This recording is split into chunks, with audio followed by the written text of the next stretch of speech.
Bismillah pada muallifu anil Barra'i ibn Azib radhiyallahu anhu qala khatabana Nabi sallallahu alaihi wasallam yaumal adha pada salati wa qala man shalla salatana wa nasaka nusukana wa qad asaba nusuk wa man nasaka qabla salati fala nusukala wa qala Abu Burdah bin Niyar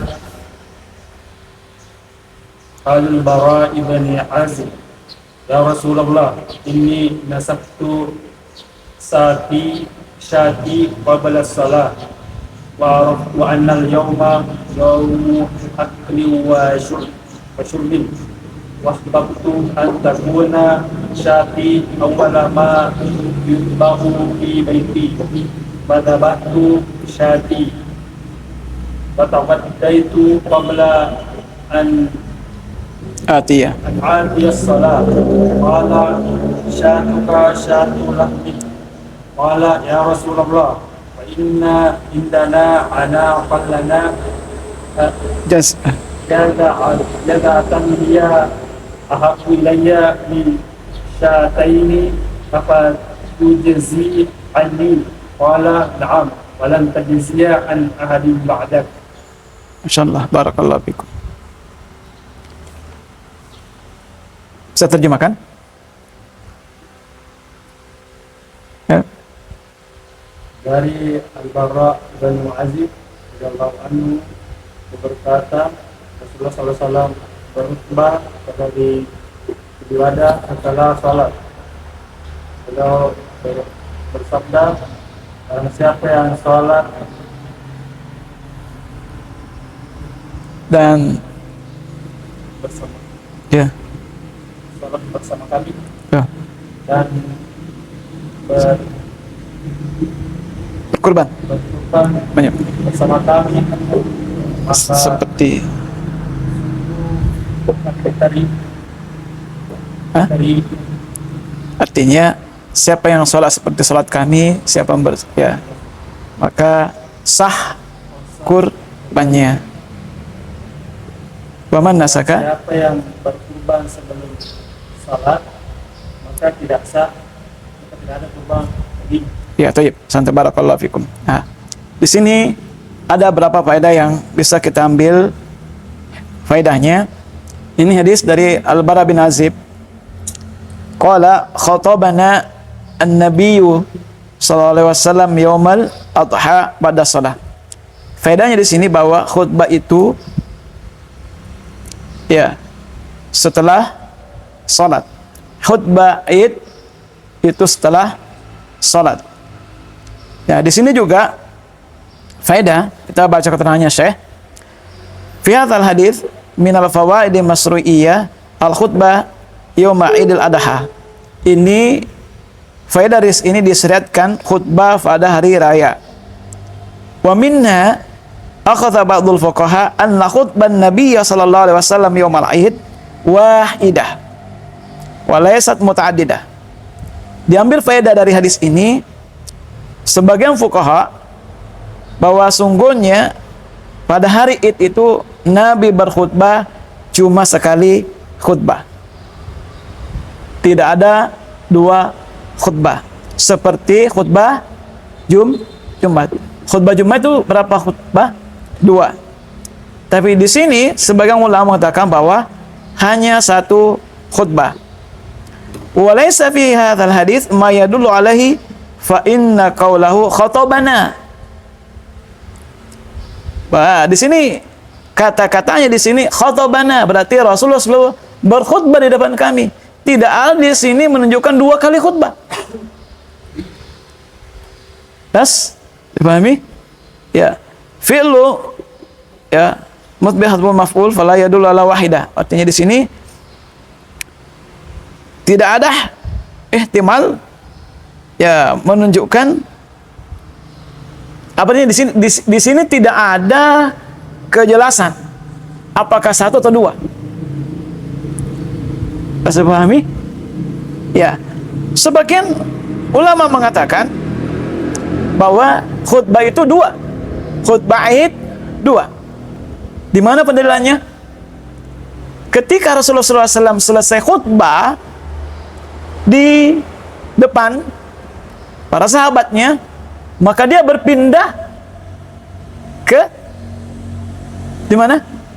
Tempat perempuan. Pernah dibaca hadisnya? Dia berpindah ke tempat perempuan. Apa kata Rasulullah SAW? Bersedekahlah, ya ayuhan nisa, tasaddaqna. Bersedekahlah. Ya, perbanyak bersedekah.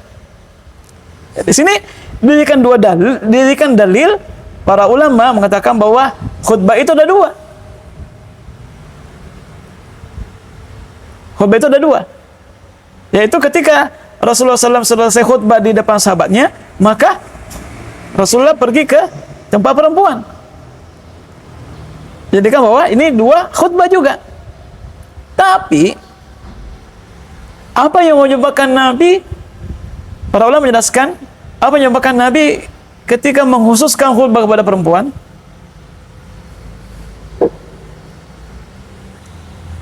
Karena para fuqaha menjelaskan bahwa karena ketika itu suara Nabi tidak sampai ke tempat perempuan belakang, maka dia mengkhususkan. Ya Allah alam bisawab. Jadi dalam hal ini kita bijak menyikapi. Ya, menyikapi.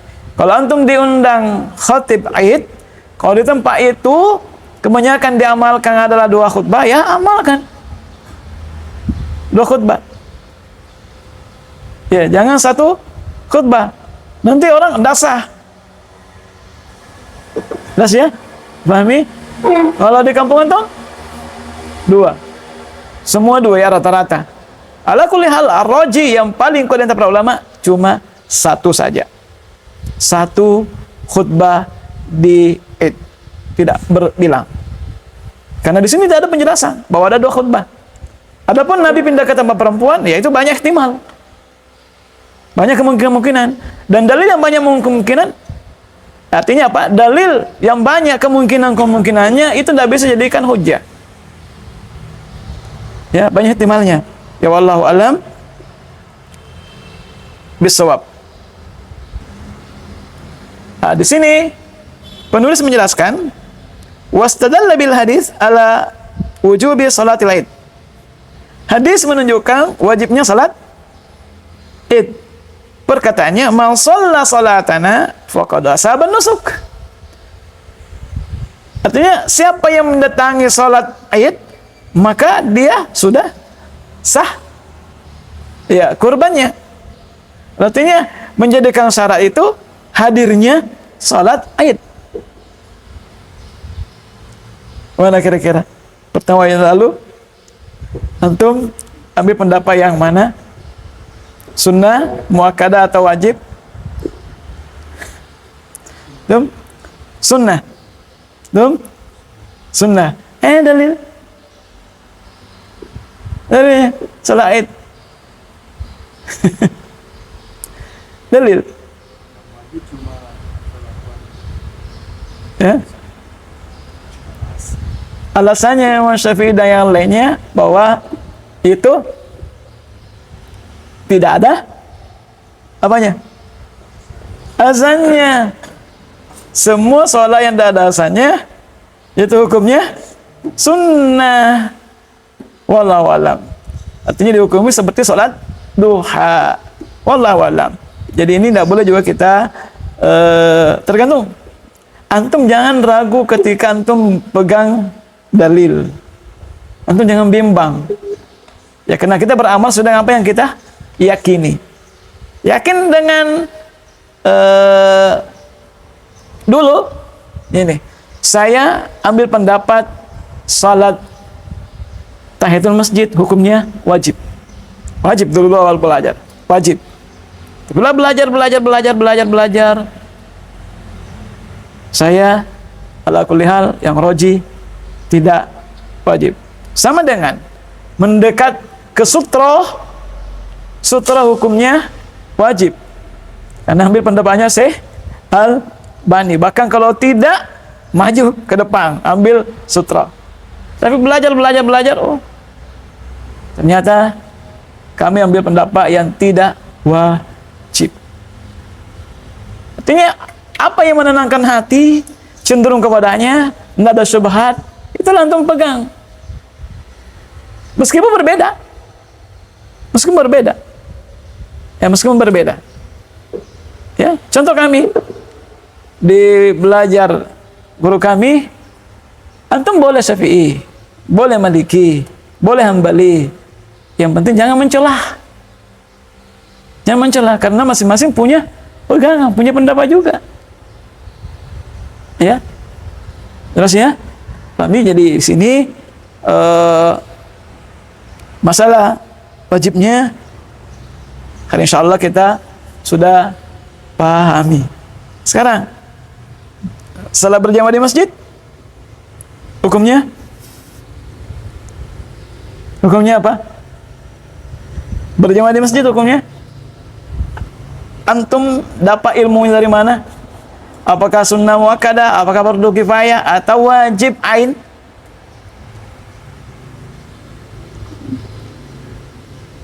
Antum ambil pendapatnya Imam Syafi'i, berarti hukumnya enggak, bukan sunnah. Desa sunnah Imam Syafi'i. Fardu kifayah Imam Syafi'i. Fardu kifayah. Kalau sudah ada orang yang mewakili, dosa tidak. Ya. Ya tinggal antum. Mana yang lebih tenang? Itulah. Tapi hati-hati tipu daya syaitan. Sunnah saja. Nah, kalau ingat bahwa ciri orang munafik, ini jamaah sekarang saya wanti-wanti. Ciri orang munafik di zaman Rasulullah itu orang yang tidak menghadiri salat berjamaah. Bahkan dalam hadis jelaskan salat yang paling berat bagi orang munafik adalah salat subuh dan Isya. Subuh dan kenapa berat? Karena tidak dilihat orang. Yura'un nas dan kanu kusala. Ciri munafik mendirikan salat dalam keadaan malas. Jangan sampai kita demikian. Kita malas. Maka ada ciri kemunafikan. Ya, berhati-hati. Ada ciri kemunafikan. Ciri orang munafik itu satu. Dalam ayat yura'una nas. Kedua, tidak bersikir. Ketiga, mendirikan salat dengan malas. Ada muncul rasa malas ibadah, ciri munafik itu ya. Lawan. Ciri kemunafikan. Ya, artinya sini faedah dari kita wallahu alam. Wadalah hadis ala anna man dhahaba al-udhiyah ba'da salat al-id wala fi asna'il khutbah ajasahu dzalika khilafan li ta'if. Artinya dalam hadis ini dijelaskan bahwa siapa yang menyembelih setelah salat id meskipun di tengah khutbah itu boleh. Ya, berbeda dengan pendapat sebagian ulama. Wa fil hasil hadis juga dalam hadis ini bolehnya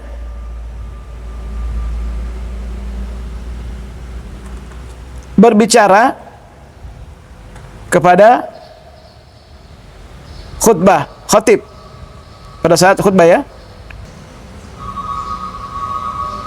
Dalam hadis ini juga dijelaskan bahwa hari raya adalah hari untuk haram berpuasa. Ya, haram berpuasa. Di Idul Adha termasuk hari tasyrik. Ya, karena itu hari untuk makan dan minum. Dalam hadis ini juga dijelaskan bahwa dianjurkan untuk bersegera beramal kebaikan. Jangan ditunda-tunda. Ya. Karena di sini wahbabtu an takuna syati awwal ma yathbah. Ya. Ini jangan wasari'u ila mafiratin min rabbikum. Ya, artinya kadangkala kita sering menunda amal sehingga terlewatkan. Contoh, kita mau beramal. Contoh, ada meminta-minta atau orang yang butuhkah? Kita bertemu, sudah ada niat untuk sedekah sama dia. Tapi nanti deh. Yang menghalangi itu siapa? Syaitan. Karena sudah ada niat. Ya. Sudah ada niat. Maka ketika itu hari ini bukan kemarin, kemarin bukan lusa. Nah, seperti kemarin saya pernah alami pribadi. Waktu di Makassar ada anak-anak yang pemulung luar biasa. Anak kecil. Saya lewat, saya mau kasih uang. Dia bilang, besok deh, insya Allah ketemu nanti, besok. Sekalinya besok, tidak ada. Jadi, kalau ada kesempatan beramal, lakukan. Karena itu Allah menggerakkan hati kita. Artinya kita luput dari kebaikan. Ya, ada kesempatan beramal. Apalagi hampir Ramadan. Tabung memang uang kita. Berapa hari Ramadan? 30 hari. Antum sedekah 100.000 satu hari, 3 juta, cukup. Ya, para ulama terdahulu mereka memang tabung uangnya. Ketika masuk Ramadan, tutup tokonya, sibuk ibadah. Artinya apa? Sebelum Ramadan dia sibukkan cari uang, cari harta. Sibukkan cari harta, kumpulkan uang supaya dia dapat berbuat kebaikan yang banyak dalam Ramadan. Ya, insyaallah ya. Nanti sebelum Ramadan kita bahas fikih-fikih Ramadan ya. Insyaallah. Mudah-mudahan. Persiapan sebelum masuk Ramadan. Ini berulang-ulang. Kita ulang. Tapi tidak masalah. Karena kadang kita lalai. Ya, thayyib. Dalam hadis ini juga terakhir ini dianjurkan orang yang berkurban dia menyembelih sendiri hewan kurbannya. Itu sunnahnya. Sebagaimana dengan Abu Burdah. Ya. Dia menyembelih sendiri hewan kurban. Maka kalau tidak biasa ya tidak apa-apa. Diwakili. Insyaallah. Ya, barakallahu fikum.